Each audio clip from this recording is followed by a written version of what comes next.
Thanks for listening to The Murder of My Family. But before you go any further, stop. I want to tell you about the amazing new immersive podcast app, Vodacast, that will allow you to experience this podcast and others in a way that you haven't been able to until now. Vodacast will provide you a deeper version of the show and allow you to view photos of the people and places we're talking about in this episode. You'll also get links for articles about the case. When you experience a podcast on Vodacast, you not only will be listening to your favorite podcast, but you'll be getting stories that come alive with supplemental digital content that allows you to have everything being discussed in the episode at your fingertips. If you're like me, after you listen to a podcast, you search for more details or photos of the people and events discussed in the episode. With Vodacast, it's all right there for you. So try Vodacast out today. Click the link in my show notes to learn more about Vodacast, or download the app today in the App Store and change the way you experience podcasts forever. That's Vodacast. Vodacast. You're listening to The Murder in My Family, brought to you by AbJack Entertainment. Be sure to check out some of the other great true crime podcasts from this network, including Missing Persons, Scene of the Crime, DNA ID, 3 Men and a Mystery, Zodiac Speaking, and All Things Crime. All of these podcasts are available for you to binge on right now, wherever you listen to podcasts. Subscribe where you're listening to this podcast so you don't miss an episode. The views and opinions expressed by guests on this podcast do not necessarily represent those of the podcast, its host, or sponsors. If you would like to discuss the murder in your family on this podcast, please be sure to visit themurderinmyfamily.com for more information. You can support this podcast by visiting patreon.com/themurderinmyfamily. This episode may contain unsettling material or subject matter. Listener discretion is advised.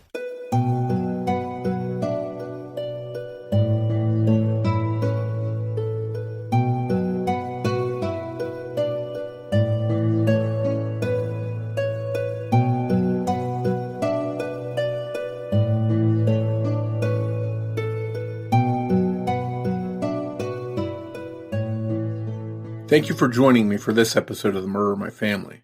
I'm your host, Mike Morford. In this episode, we'll be discussing the mysterious case of a beloved 30-year-old Texas man with no known enemies, who was found shot execution style next to his burning car. His murder had loved ones and police asking if he was killed because he was a gay man and the victim of a hate crime, or did he see something he shouldn't have and was killed to silence him. We'll dive into this case after some quick housekeeping. Independent podcasts like this one depend on word of mouth to bring in new listeners. So if you find that you enjoy this show, please take a minute to rate and review it wherever you listen to your podcast.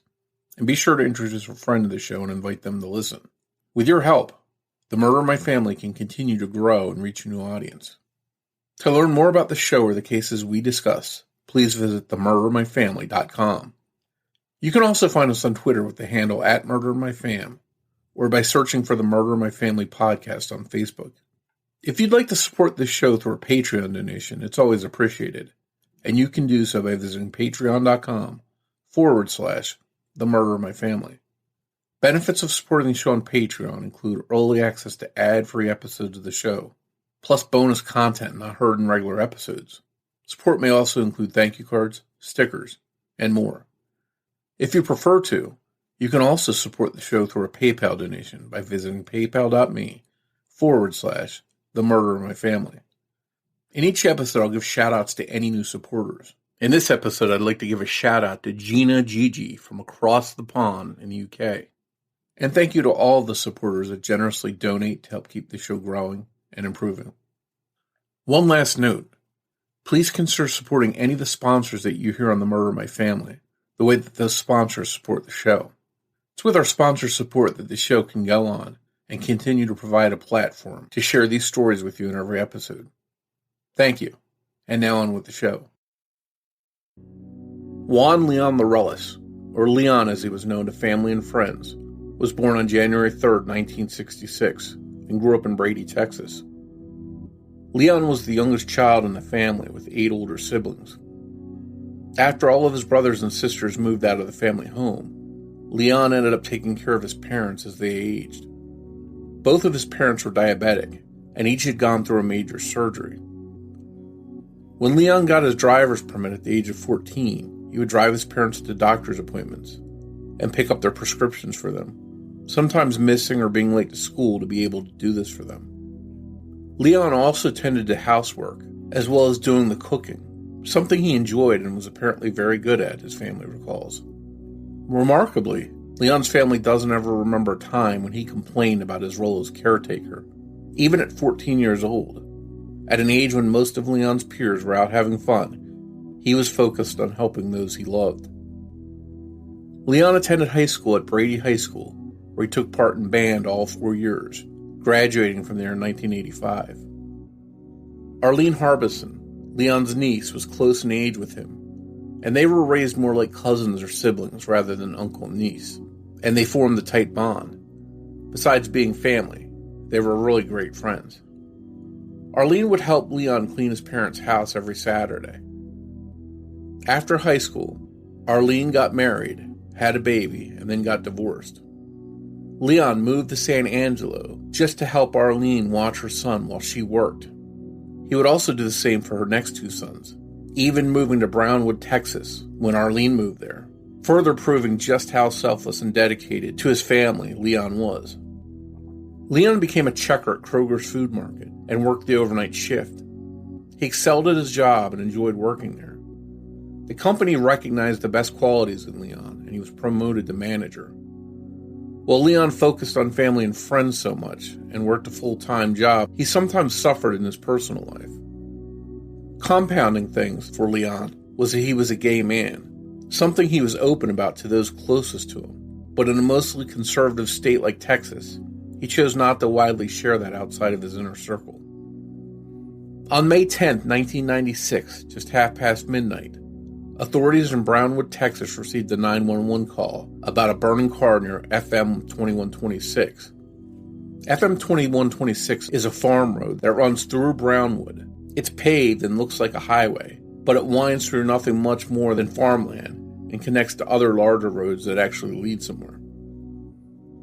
After a fire crew arrived and managed to put out the fire, they found the body of a male, deceased, just feet away from the car.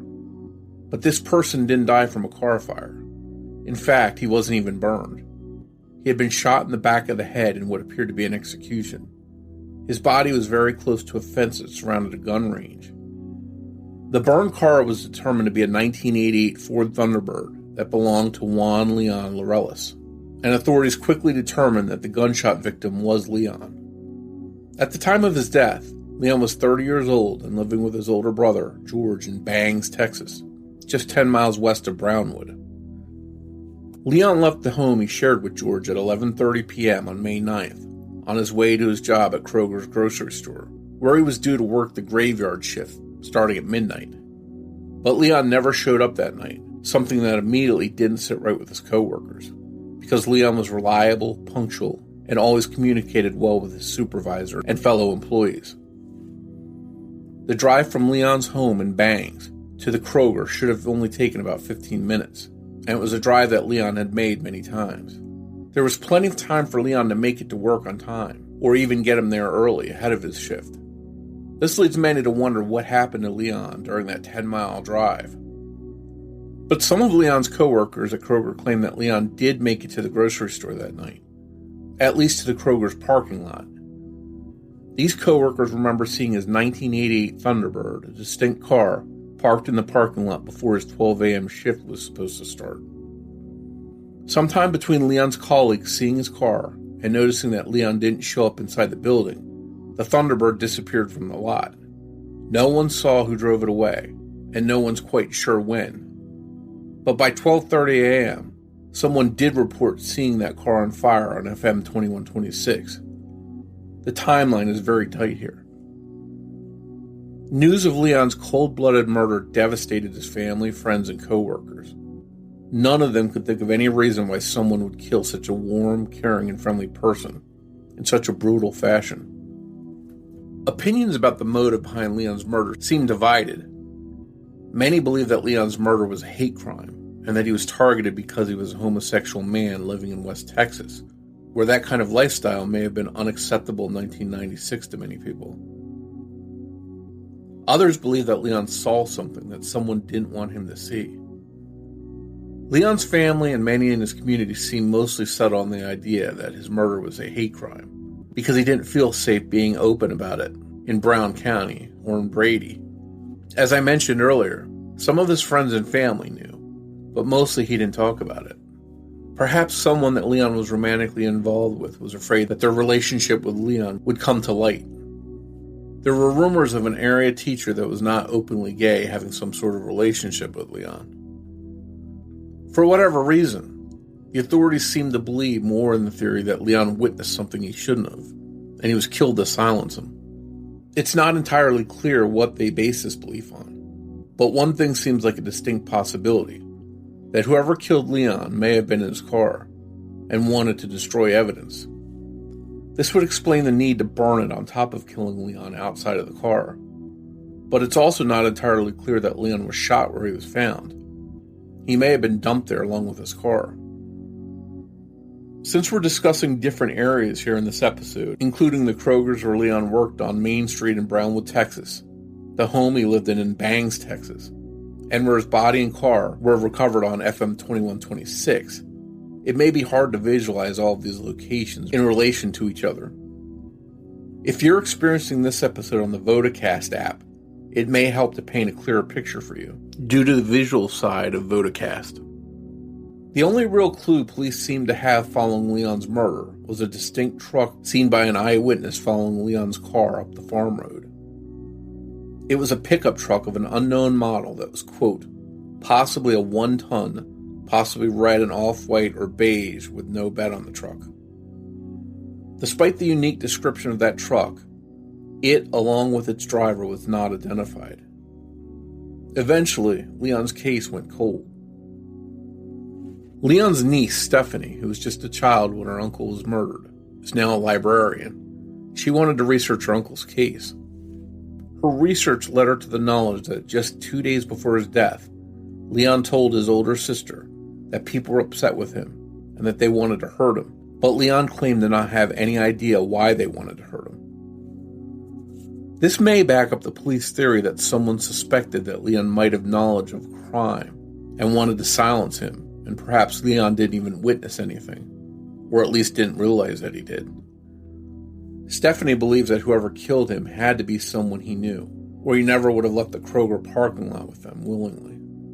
Then again, Leon could have been taken at gunpoint, perhaps by one or more people. Stephanie also believes that there has to be more than one person involved, one to drive or ride with Leon from the Kroger's in his Thunderbird, and one person that may have been driving the mystery truck seen following Leon's car. In 2005, Leon's murder was transferred to the Texas Rangers Cold Case Unit. In 2008, authorities believed they had persons of interest in Leon's murder, but no arrests were ever made, and after 25 years, Leon's case remains unsolved. Leon's loved ones miss him, and they want to know who took him away from them and why. If you have any information about Leon's case, please call the Brown County Sheriff's Office at 325-646-5510, or you can go to the website heartoftexascrimestoppers.org and submit an anonymous tip.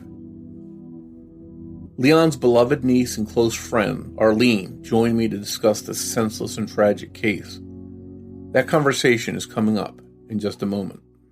Hey everyone, summer's in full swing and a lot of people want to get out and enjoy the sun. But for some of us, that's easier said than done, because all too often, things that have been weighing on us keep us from doing everything that we want to do and living our best lives. But the good news is, there's help, and that help is BetterHelp. If there's something that's interfering with your happiness or preventing you from achieving your goals, then BetterHelp Online Counseling just might be the right solution for you. BetterHelp will assess your needs and match you with your own licensed professional therapist. You can connect in a safe and private online environment. It's so convenient, and you can start communicating with a counselor in under 24 hours. This isn't self-help, it's professional counseling. Send a message to your counselor at any time. You'll get timely and thoughtful responses. Plus, Plus, you can schedule weekly video or phone sessions, all without having to sit in an uncomfortable waiting room. BetterHelp can assist you with so many things, from sleep issues, stress, and family conflicts, to help with relationships, anger issues, LGBT matters, and so much more. Anything you share is confidential, and while BetterHelp isn't a crisis line, it is convenient, professional, and affordable. In fact, so many people have been using BetterHelp that they're recruiting additional counselors in all 50 states. I want you to start living a healthier life today. As a listener of The Murder in My Family, you'll get 10% off your first month of BetterHelp by visiting BetterHelp.com/family. Join over 1 million people taking charge of their mental health. Once again, go to BetterHelp, that's HELP.com/family, and you'll save 10% on your first month of BetterHelp. This episode is sponsored by Every Plate, America's Best Value Meal Kit. Experience full plates and fuller wallets with America's Best Value Meal Kit. Every Plate makes home cooking easy and affordable as a much cheaper alternative to takeout, but just as delicious. Think of it this way. One meal from Every Plate is the same price as 1 cup of coffee. And best of all, it's delivered to your door hassle-free. Recipes come together in about 30 minutes. Definitely faster than a trip to the grocery store and starting a meal from scratch. Let's face it, there's a lot of meal kit services out there to choose from. But with Every Plate, you'll get great meals delivered to your door fresh and at a price that's more affordable than the competition. This week, I had the pork sausage linguine, and it was out of this world. Now listeners of The Murder in My Family can try Every Plate for just $1.99 per meal, plus an additional 20% off your next 2 boxes by going to everyplate.com and entering code FAMILY199. Once again, go to everyplate.com and enter promo code FAMILY199 to try Every Plate for just $1.99 per meal, plus an additional 20% off your next 2 boxes.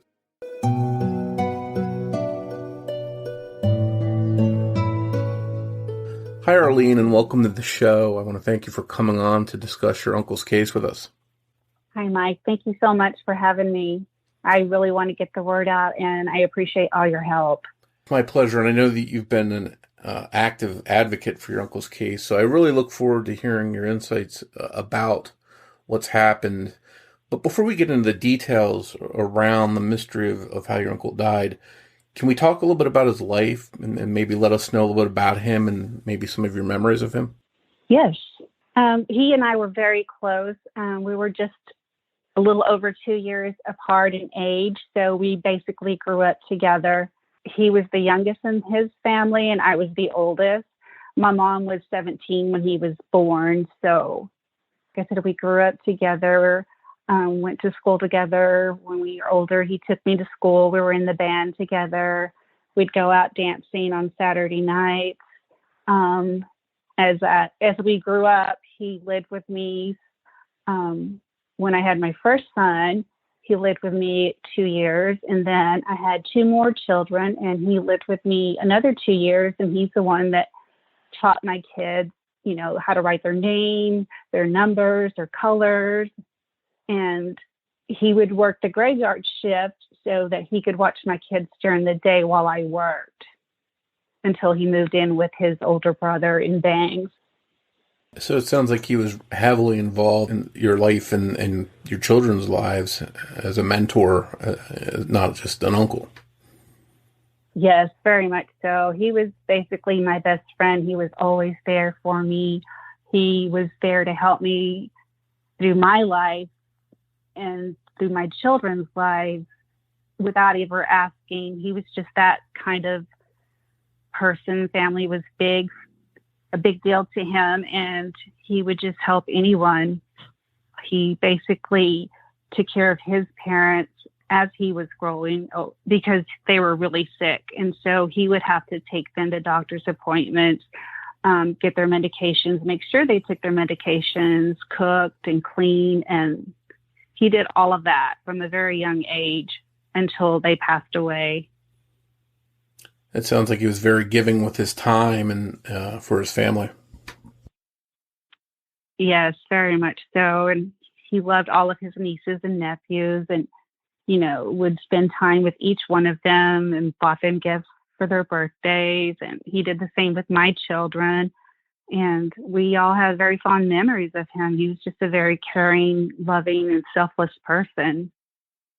And it sounds like from everything you're describing, he's a big family man.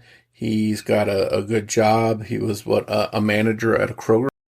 He was a manager. So he's got a good job, spending time with the family. Doesn't sound like he's doing anything that would put him in harm's way. And then all of that changed in May 1996. If we can, we'll talk a little bit about that. Your uncle's car was found burning on a secluded road near Brownwood on May 10th. And he was found next to his car, shot execution style. How did you and your family get that news, and how do you process that? An uncle that's so kind and loving and caring has been murdered in cold blood like that.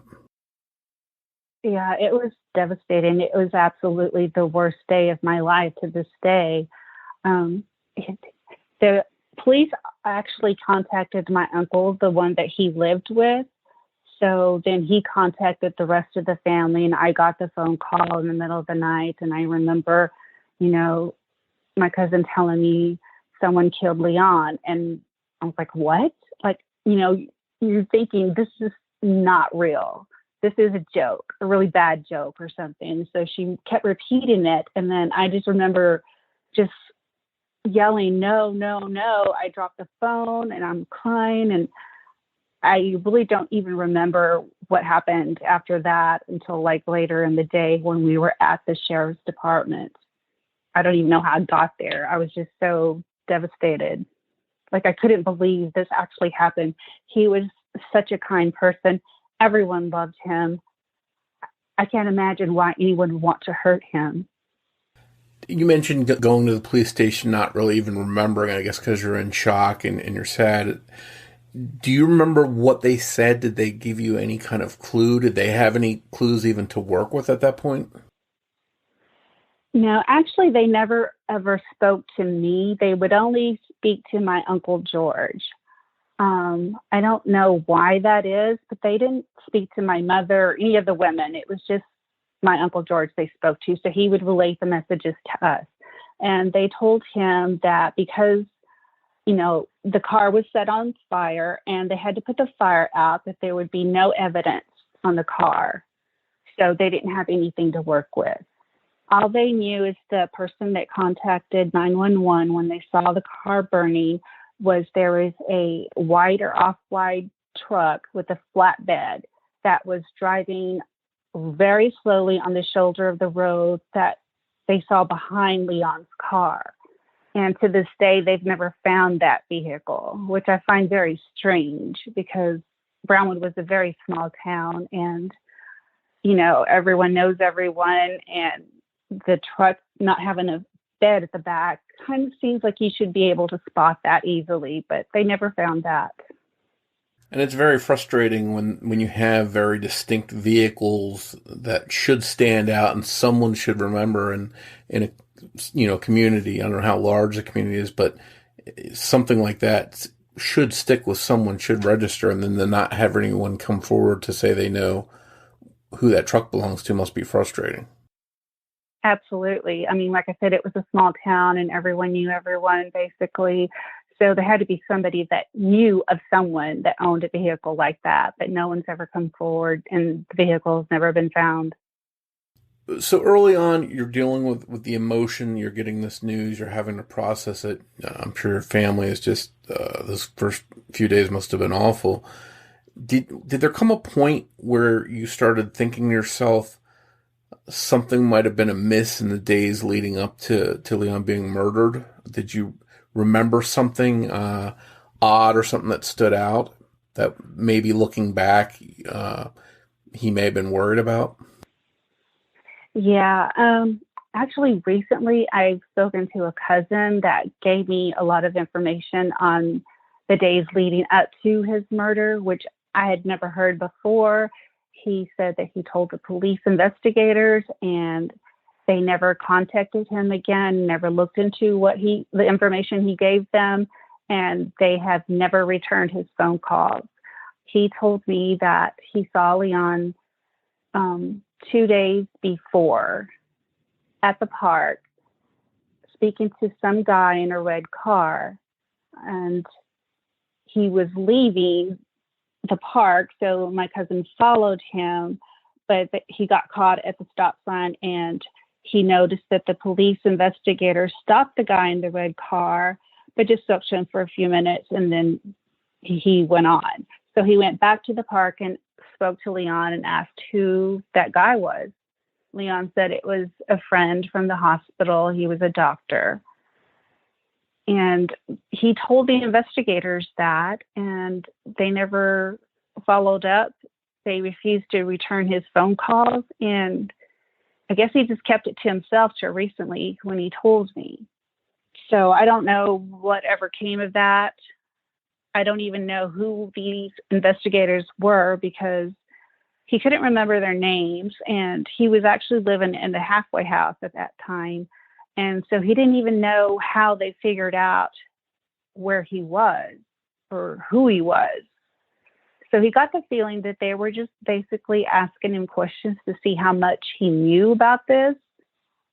And because the fact that they never returned his phone call and never spoke to him again, he just was, a little weirded out by it.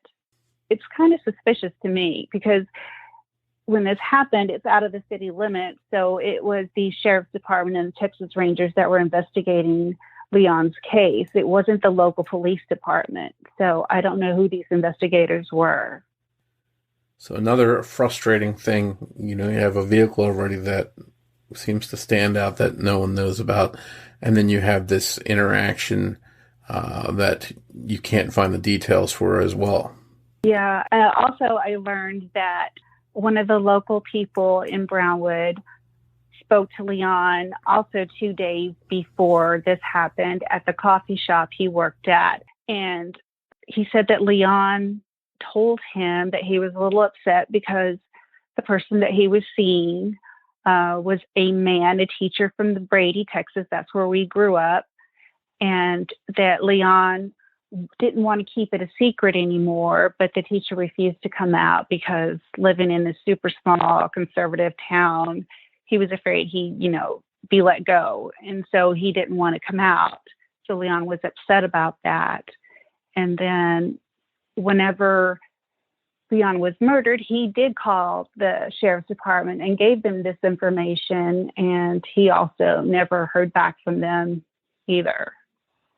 And I looked into his, I have his yearbook. So I looked in his yearbooks and I found the teacher, and there was some words written on there by, I don't know who, that were not nice words, but I was trying to reach out to this teacher, and he just passed away in February. So I can't speak to him now. And do you know if police questioned him or talked to him at all? I believe so, but I don't have that information to back that up.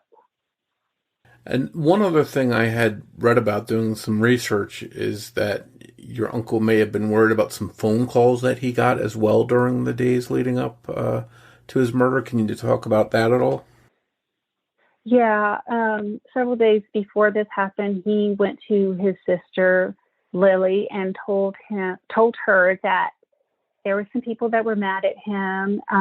He said there were I don't know if you want to put that in there, but said that they were mad at him and wanted to hurt him, but he didn't know why. And that was all that he said.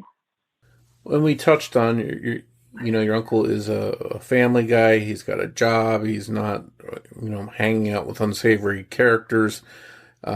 So it seems frustrating that there would be this little tidbit of information, but nothing to really connect with it to maybe lead you to come up with some ideas, or maybe police as well to come up with ideas.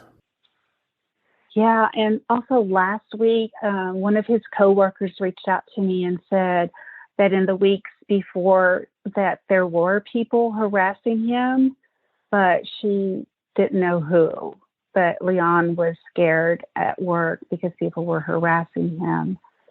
I don't know if this is because for the first time in his life, he got to live for himself, and he, realized that he was gay and started dating this man. I don't know if that's the reason, but the sheriff's department speculated that maybe he saw something he shouldn't have from these people that he recently started hanging out with. So I don't really know why this happened. I just know that Everyone loved him at work, his customers, his coworkers. I mean, he was everything to our family.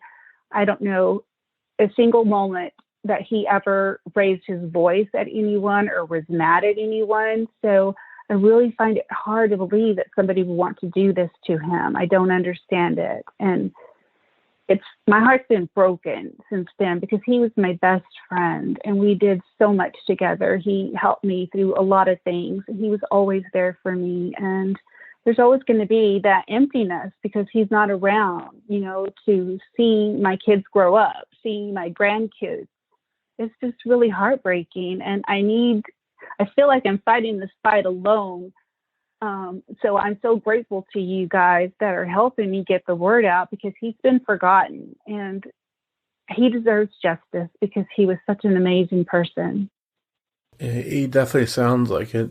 And you had touched on the fact that he had realized that he was gay and he was finally able to, come out and live his life out in the open. But he was a little bit wary of that at first because of that time and that area that he thought it might not be the best idea. Is that correct? Oh, absolutely. I mean, we grew up Catholic, so you don't even, that's a no-no, and we don't talk about it. And we were in a small town, very conservative. So yes, I can imagine that it was really super hard for him. But apparently he liked or loved this man enough to want to come out. And that's what's so heartbreaking because he never got a chance to do that. And he didn't get a chance to be in love or marry the person he loves or anything like that. It was taken away from him right when he was starting to feel comfortable with who he was and living his life for himself. It's just heartbreaking. Yeah, and if he was killed because he was gay, then, we're talking about a hate crime here on top of a murder, which makes it even worse. Have police discovered any kind of evidence that that it was a hate crime? I know you mentioned that they think it's possible he saw something he shouldn't have, but is there anything one way or the other that says it could be or might not be a hate crime? No, because I feel like they refused to investigate it in that way, in that manner. That's why they gave us the reason that he may have seen something he wasn't supposed to, because I don't think they want to investigate a hate crime. They don't want it to be a hate crime, so they've never looked into it. So you think there's a lot more that they could be exploring that perhaps hasn't been dug into enough? Absolutely. I think they did a very poor job in investigating Leon's case. I don't know if that's because he was gay and they don't want to, put any effort into it because they destroyed the car because they said there wouldn't be any evidence. But you know what? There could have been. We don't know that. I feel like even where the seat position was in his car could have given us, an idea if Leon drove the car himself over there, because he was a very tall, big man. So he always had his seat all the way to the back and reclined in order for him to fit. And if the car wasn't in that position, then someone else drove the car, because at the parking lot, when he got to work, someone did see his car there and another car beside him, and then it was gone. So I feel like he was forced to leave there because Leon was never late for work. He would not have gotten to work and then just left on his own without letting them know, look, something came up, I have to leave or I'll be late or anything like that. That he wouldn't have done that. So he was forced to leave there. So the car could have given us some clues, but that was destroyed. So like I said, I don't think they investigated it properly and they refused to admit that it could be a hate crime. So we have no answers, absolutely none at all. Yeah, and the fact that he was shot outside of the car, but the car was still set on fire, seems to indicate that someone might have wanted to cover up evidence that they had been in the car and wanted to make sure there were no ties back to them. That's exactly what I think, too. They knew what to do. And like I said, they got rid of the car, so we will never know if there's any type of evidence or any clues in there. And it was confirmed that he did make it to work that night to the parking lot, but never made it inside? Yes, one of the coworkers saw his car in the parking lot. I mean, it only took like 10 minutes to get there. He left the house at 11:30, so he had to have gotten to the parking lot between 11:40, 11:45. And then the 911 call came in at 12:30. And it takes about 15 minutes to get out there to where he was killed. So this happened right around midnight. So assuming it wasn't a random act, just some bad guy that he happened to run in there, it seems like someone was waiting there and had this plan ready to go. Absolutely, because it had to take more than one person. Either somebody rode with him in the car or somebody drove his car while the other person drove that other car. There had to be at least two people involved. Hey everyone, I'd like to tell you about our sponsor, Gainful. Right now, I think a lot of us are trying to get healthy, and there's nothing more personal than your health. So when it comes to finding the right nutrition supplements to meet your fitness goals, you need a personalized approach. Thankfully, now there's Gainful, the personalized nutrition system that's formulated for your body and goals. Gainful gives you peace of mind that your protein, hydration, and pre-workout supplements contain the finest ingredients, specifically for you. You can get started by taking the 5-minute Gainful quiz. Gainful considers your dietary needs, goals, and unique physiology to personalize your formula. Gainful delivers your supplements with no shipping charge every month, and you can cancel anytime or adapt your plan as needed. All Gainful products are formulated by their on-staff registered dietitians and are backed by pro-level exercise scientists on their science advisory board. And every Gainful customer gets complimentary one-on-one access to their registered dietitian, available anytime to answer your questions. And Gainful's rigorous quality control process ensures that your supplements only have clean ingredients that you can pronounce, along with zero artificial flavors, colors, or sweeteners. I tried the strawberry lemonade hydration powder and the watermelon pre-workout, and they're both great. My goal was to stay hydrated and energized during my workout and after, and Gainful did the trick. Best of all, you can tailor the flavor of your proteins to suit your taste buds with a variety of delicious flavors like rich chocolate, Madagascar vanilla, and strawberry cream, just to name a few. Start your personalized fitness journey today with Gainful. To get $20 off your personalized supplements, go to gainful.com/murder. That's gainful.com/murder, and you'll get $20 off. Gainful, personalized nutrition made for your taste. Yeah, and the area, if I'm not mistaken, is pretty out of the way. Not the easiest place to get out of. If someone had rode with your uncle, they'd have a hard time getting out of there and getting, I guess, back to civilization. Maybe is the best way to put it. How far out of town, out of the main part of the area, what is it? It's like a 10 to 15 minute drive from the Kroger store out there. It's right next to the gun range, and it's hard to find. There's like a little access road underneath the overpass, so you have to know exactly where it is in order to get down there. I think the only reason anybody knew anything was happening because his car was, set on fire there, and that's what they saw as the fire. There wasn't any houses nearby there. There are now, but there wasn't at the time. It's just a little road. It's a 2-lane road out there, so they had to know where they were going. Yeah, and that might make it seem like it's someone local that knows the area as opposed to someone out of town. Yeah, that's exactly what I think also. And then we have the possibility if someone is driving that person away from the scene, then you've got another person, a second person involved in this crime on some sort of level. Mm-hmm. Yes. You mentioned that the police that are investigating this case haven't done everything that you think they could, and they're not being, widely open with you about what's being done. In your opinion, what are some of the things that you'd still like to see done that haven't been done to help solve the case? Well, I mean, there's been a lot of speculation on who these two guys that may have done this. I feel like they haven't been properly investigated as well. I'd like to see them. They say they reopened the case, but nothing has ever come from that either. So I would like to see it properly investigated and have these people go in and, be interrogated or whatever.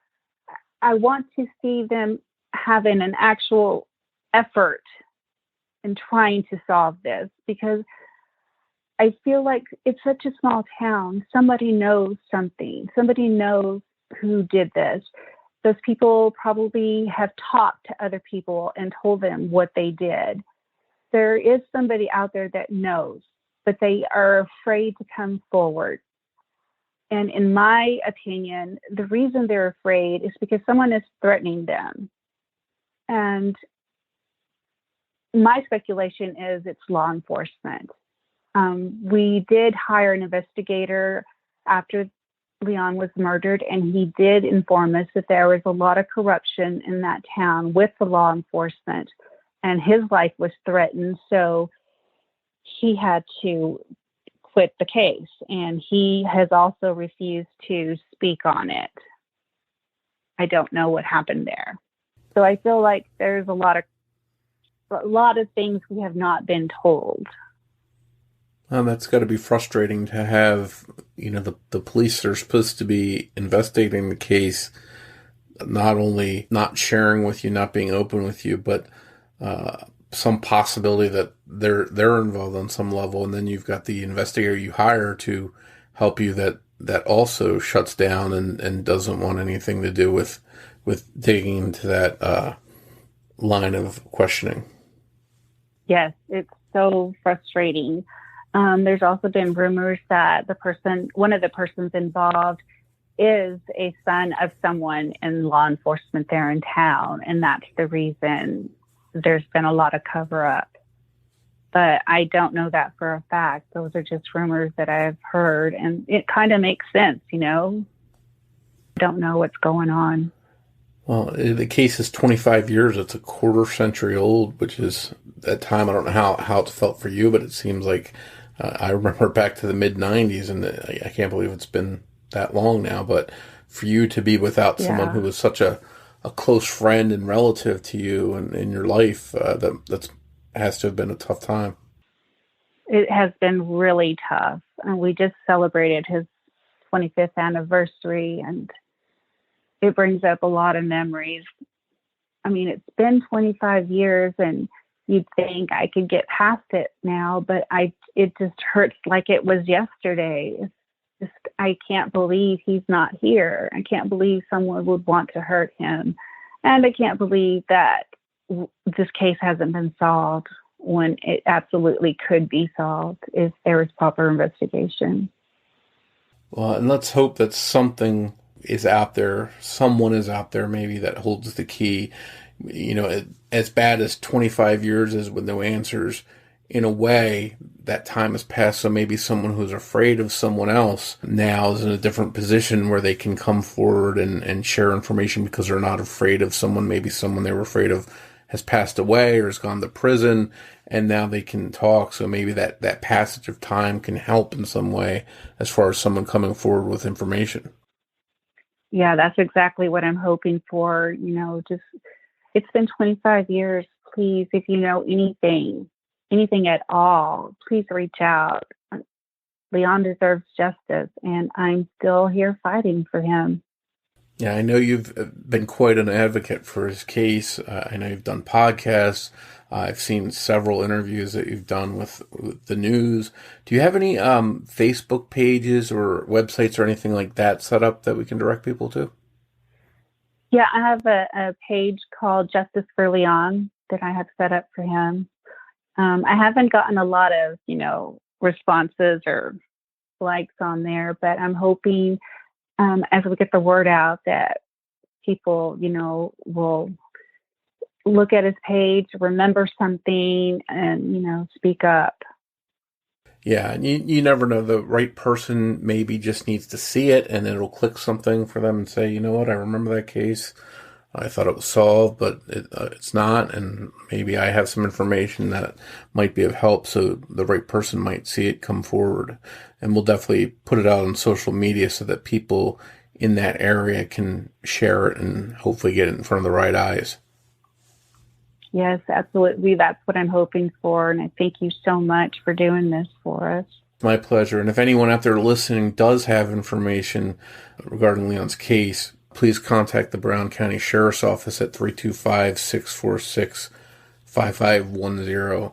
You know, in talking to you, I didn't know your uncle, but it sounds like he was a wonderful person. To sum up, what would you like his legacy to be when people think of him and think of who he was? What do you want them to remember? I want people to remember his beautiful smile, his kind eyes, and his selflessness, that he was always there for everyone. No matter what you needed, he'd be there for you. He would buy gifts for everyone. He'd help anyone. He'd make you laugh. He's just the sweetest person in the world. And I know that all of his coworkers and friends have very fond memories of him. We sure do miss him. And he was such an amazing person. And I want everyone to know just what a great person he was and that he's dearly missed. Well, I hope, despite the passage of time, it's been 25 years, I hope that somehow, some way, you do get the answers and that whoever played a role in this is held accountable. Yes, I hope so. I hope someone has, is not afraid anymore and will speak up. And, hopefully we can, help protect you if we need to. You can call and be anonymous. Just anything you remember would be so helpful, since we really have no answers at all. Anything will be helpful. Yeah, please do the right thing, and no matter how unimportant your information seems, just bring it forward and let police determine if they can do anything with it.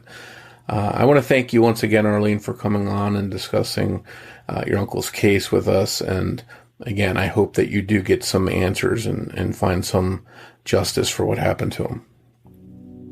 Thank you so much. I appreciate it. Thank you once again for joining me for this episode of The Murder of My Family. I'd like to thank Sonny Landon for writing and research assistance in this episode. As we wrap up, I'd like to play a preview for a true crime podcast. It's called Reverie. Be sure to give it a listen. We'll be back here soon with an all-new episode of The Murder of My Family, and I hope you'll join me for it. But before you go, remember that every murder victim means something to somebody. I'm Paige, the host of Reverie True Crime. I tell stories of helpless victims, vicious killers, predators watching their prey before they strike, survivors, petty crimes, people we think we know who do the unthinkable, and the dangers that lurk not only in the dead of night, but in plain sight and the light of day. Every once in a while, I'll also tell stories of the frightening paranormal, elusive cryptids, haunted locations, and conspiracies that may be silly or thought-provoking. You can listen to Reverie True Crime wherever you're listening to this podcast. Feel free to follow me on Twitter at Reverie Crime Pod, Facebook, Instagram, and even Tumblr at Reverie True Crime. Remember, stay safe, be aware of your surroundings at all times, and take care.